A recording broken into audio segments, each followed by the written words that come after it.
What's up guys, welcome to another week's episode of GetPsyched. Now today we're doing our second installment of the GetPsyched Q&A. I really enjoyed doing this last time actually. I got you guys to submit some questions through Instagram and also SurveyMonkey link, which I'm kind of regularly attaching to some Twitter feeds and on Facebook. So you can still submit questions for that for follow-up episodes of a Q&A. But today we're doing the second installment and I'm going to answer some of the other questions that you guys have been sending me. Okay, so the way I normally do this is sometimes I read through some of the questions that have been sent, other times I just go straight onto the link and just kind of off the top of my head answer them. I've got a few down here, 1, 2, 3, 4, 5, I'm going to read them off my Mac. So the first question is, what is the hardest thing about doing GetPsyched? That's quite a good question. I suppose there's quite a lot that's really difficult about GetPsyched actually. There's a lot of time that goes into it. There's a lot of preparation, there's a lot of learning as well. I think on the last installment of the Q&A, I talked a little bit about how I managed to kind of kick this off the ground, and I had a little bit of time in between some semesters where I had a little bit of free time and I managed to learn a little bit more about software editing, filming, all that kind of stuff. And so I used that time to learn how to do GetPsyched, but that was a good bedrock to set myself up for.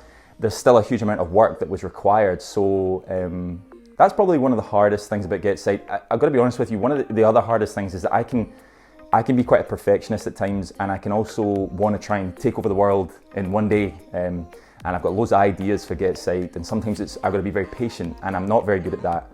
And I can get frustrated at times, and I can become impatient. And you know, there's plenty of things that I would want to be doing with GetPsyched right now, but with the doctorate, family life, work, right now it's difficult to really execute on those things. Hopefully within the next year, there'll be a lot that can be undertaken once the doctorate is finished, and I can focus in on my work, and I can focus maybe even a little bit more on GetPsyched. So that's one of the other hardest things about it. I suppose as well, one of the other hard things is actually trying to reach an audience, really trying to connect with people who watch GetPsyched. I'm really passionate about wanting to add value to people as best I can. And it's difficult at times to really find that niche of what people are going to want to watch, what people are going to want to read, what value they get from GetPsyched. That can often be very, very difficult. And it is ultimately just down to me to figure all that out. And again, that can be a lot of work. So yeah, there's a lot of difficult things about GetPsyched, but I absolutely love doing it. And I would have stopped plenty a long time ago if I didn't enjoy it.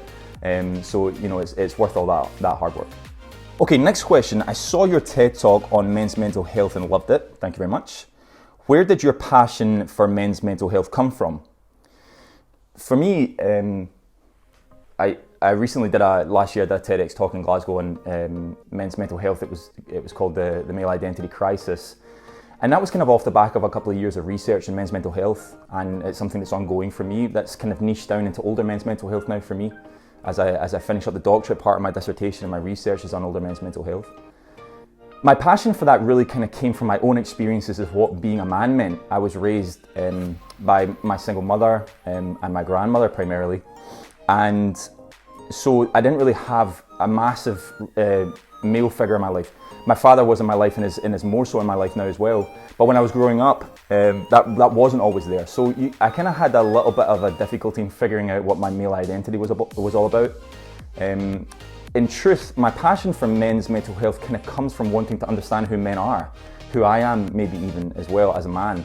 And you know, I think that's probably where it came from as well. I also recognised that we were living more and more in a society where men's mental health just wasn't being really recognised. It's the biggest killer of men under the age of 50, which is terrifying. So 4 out of every 5 suicides completed are by men. So there's very, very scary statistics that are around men's mental health. And the research, up until recently, it has been lacking, and there's still plenty of demographics in men that aren't looked at. For example, older men, over the age of 60, which I'm trying to hopefully fill the gap in somewhat. So there's plenty to be said about the fact that men's mental health really still isn't totally recognised. And it's also, mental health and what we deem men to be sometimes can be very contrary and can clash. And so I found that interesting. And yeah, that's kind of where the passion came from, I think. Okay, next question. This is kind of an interesting one actually. What's truly more important and better for a client? Art therapy, where someone tries to subjectively interpret what a drawing means, or therapeutic art, where one creates what makes them feel better? Now, this is a kind of question around art therapy. I'm not an art therapist, and I don't really do any art therapy, but I have had some training in it, and I've had some teaching in it. So the question here is a little bit about, does someone, maybe to give a kind of analogy, does someone go to an art gallery and look at art and discuss how they interpret it or how it makes them feel? Is that better for someone's mental health, or is it better to actually create art as an interpretation of how they feel? Is that better for their mental health? For me, the question comes down to subjectivity. And I think when you're in an art gallery, for example, and you're looking at art, that's quite objective. Someone else has drawn that. And yes, you can interpret subjective qualities from that maybe relate to you solely. But I think in the actual creating process of art, or in anything really, that brings more subjectivity. That brings more creativity, maybe even. And again, I'm not an art therapist, so I'm absolutely happy to be critiqued on that, but that's my opinion. I think actually the process of creating how you feel and what's important to you will always have more benefit than interpreting what someone else has done. I think when we're thinking of art therapy and mental health, I think the process of an individual creating for themselves is probably better. Okay, next question. Why do therapists and counsellors sit with a notepad? Great question. That's an interesting one. These questions kind of come out of nowhere sometimes, but I love it. That's great. So yeah, why do therapists and counsellors sit with a notepad sometimes? Well, first of all, not all of them do. I often do. I do that in order because I sometimes I quite like making some notes of things that I feel like I might forget. So if a client says something that I think is worth reflecting back or worth coming back to at some point to expand further on, I may make a little note of that and say, realise you said something earlier that I thought was interesting, can you tell me a little bit more about that, for example? Also, the process of client notes and maintaining confidentiality but still having a record of sessions can be a challenging thing when you're in between clients. So sometimes I quite like writing a couple of things down to jog my memory for when I write client notes. My dyslexia sometimes makes it a little bit challenging to remember fully what exactly has been said, although I seem to be better at that with clients, I think probably because I'm more interested in it, and I really like what I do. So that's sometimes why they write things down. I think what often can happen is clients can feel kind of nervous about that. They can feel that they're being assessed or they're being tested or evaluated. So I do understand that for some clients that can feel quite intimidating. I don't like the idea of therapists just writing scrolls and scrolls as a client is talking to them and they're just looking down at their notepad and writing away. I don't think that's good. I think there's a place for a notepad, and I think it has to be balanced very, very carefully. What I'll often do is I'll make comment to the fact that I'm writing notes, and I'll tell the client what I do in that process, often like what I'm saying to you right now. So they don't feel like I'm not doing any testing on them, I'm not writing things that I wouldn't reflect to them. I think that's really important. I'm not necessarily writing things down on my notepad that I wouldn't say to the client. So for example, if I think there's some kind of mental illness diagnosis, I think it would be inappropriate for me to write that on the notepad and not say that to the client. That just creates that congruence and that therapeutic relationship that's so important. So I think you've got to be self-reflective in that sense and really ensure that you're doing it for the right reasons. So that's, I can only speak for myself. That's often most of the reason why I sit with a notepad. Therapists that don't want to do that, I understand that too, absolutely. They perhaps feel that it's more personable, that it's more relatable. I totally do see that as well. I think it's really down to client preference. I think it's down to therapist preference as well. Okay, next question. What would your main advice be to someone just starting out on a psychology degree that wants to pursue a career in psychology?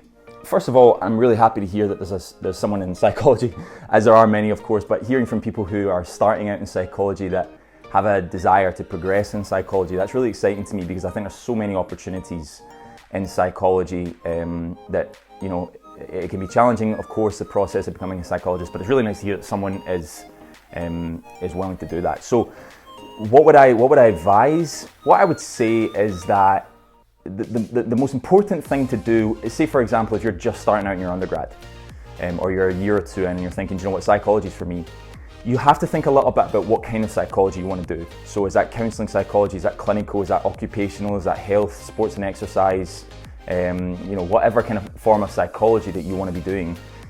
You need to think a little bit about what's right for you, and you need to think a little bit about the benefits and challenges that are going to come along with that. So for example, I do counselling psychology. I did that in many ways because I enjoyed that therapeutic one-to-one sense more so. Not to say clinical or other forms of psychology don't do that, but I just felt that interpersonal therapeutic relationship was much more of a focus in counselling psychology, and that's really why I chose it. However, it came with plenty of barriers. It's self-funded. It's a process where I knew it would take a year longer because I would have to go part-time on my first stage.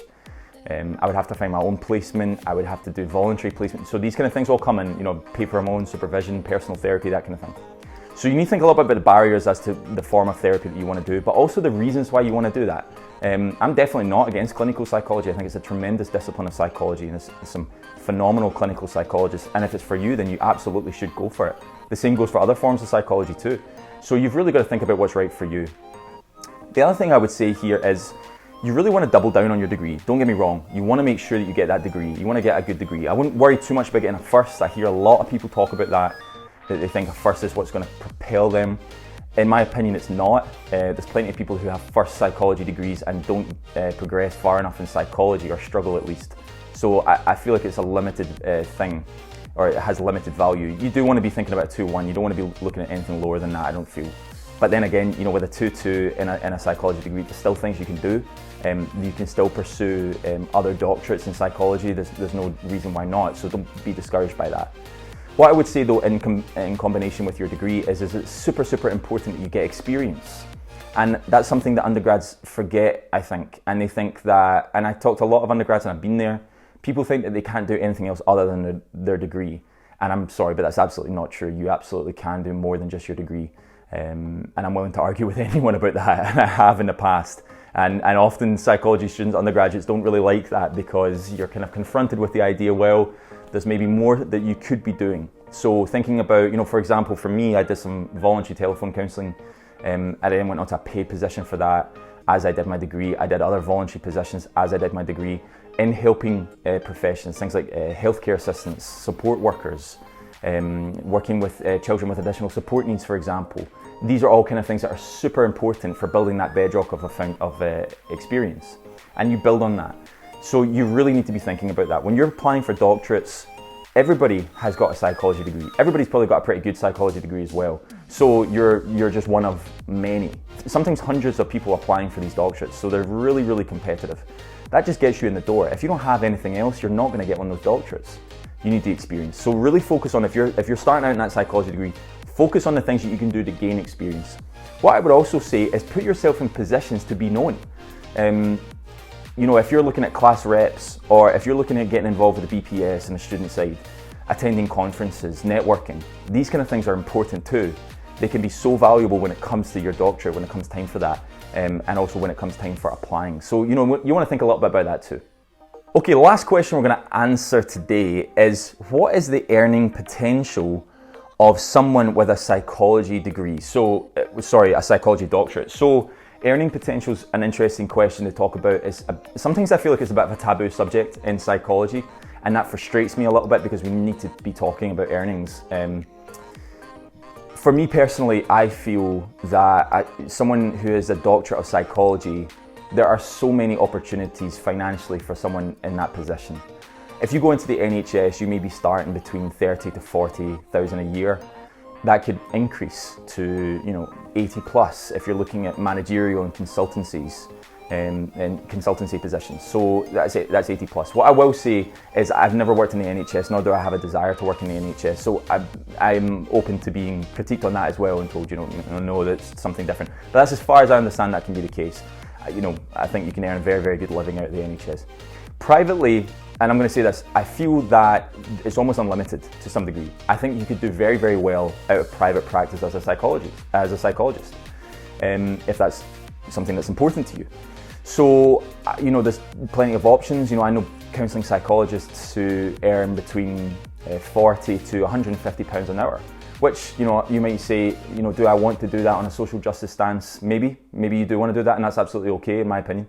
Maybe you don't, which is also okay. I understand that too.